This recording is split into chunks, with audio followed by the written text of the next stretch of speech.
here we go. Here's our chicken. It's a number 13 or 14 bird that we use. We're going to cut this up into 9 pieces. Okay, so we're going to use our yellow board. Again, for hygiene reasons, we are trying to keep chicken to one board. We've got various other colours, greens for vegetables, blue is for seafood, and so on. Okay, so here we go. Okay, so I usually grab the back legs, take the knife here, being careful with a sharp knife because they're very sharp, these new knives. I'm going to come down underneath the breast and then straight through the backbone. Okay, with this back part of the chicken, this is the muscle meat. The front part of the chicken is mainly breast meat except for the wings. The muscle meat is more dense, takes longer to cook. It does hold moisture better and lasts longer in the merchandiser or hot box. Just pop the breast meat back over there.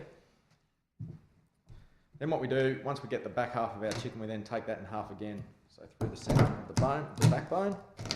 We just cut straight down through the bone.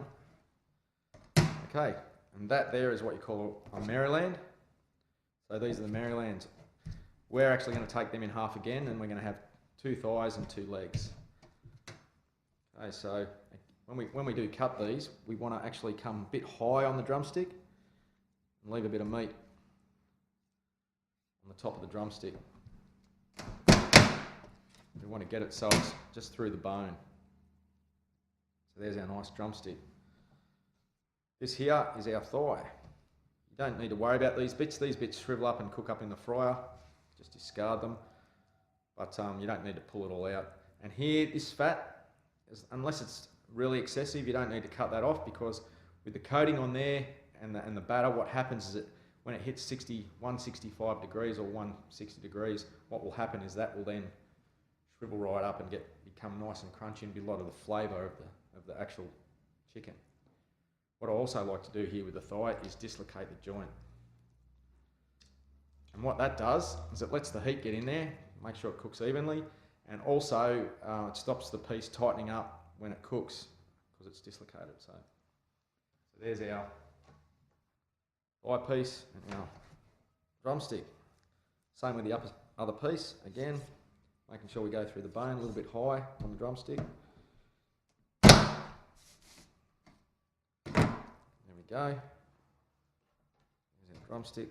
Here again, leaving the fat and dislocating the joint.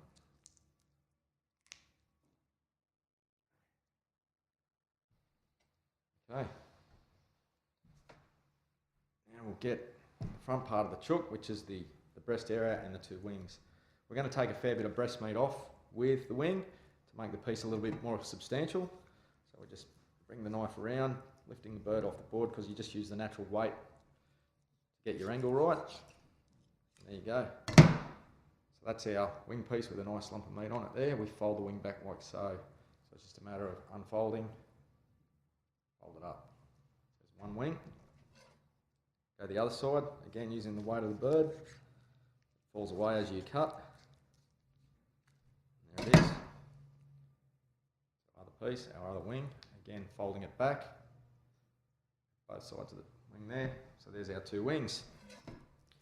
Okay, next will be the keel. The keel piece is the piece on its own. So you just come in, as you can see, come into the back there, and you can just cut through there and lift up and straight through.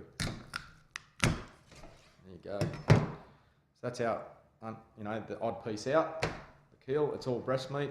Doesn't take very long to cook, and it's the stringy meat.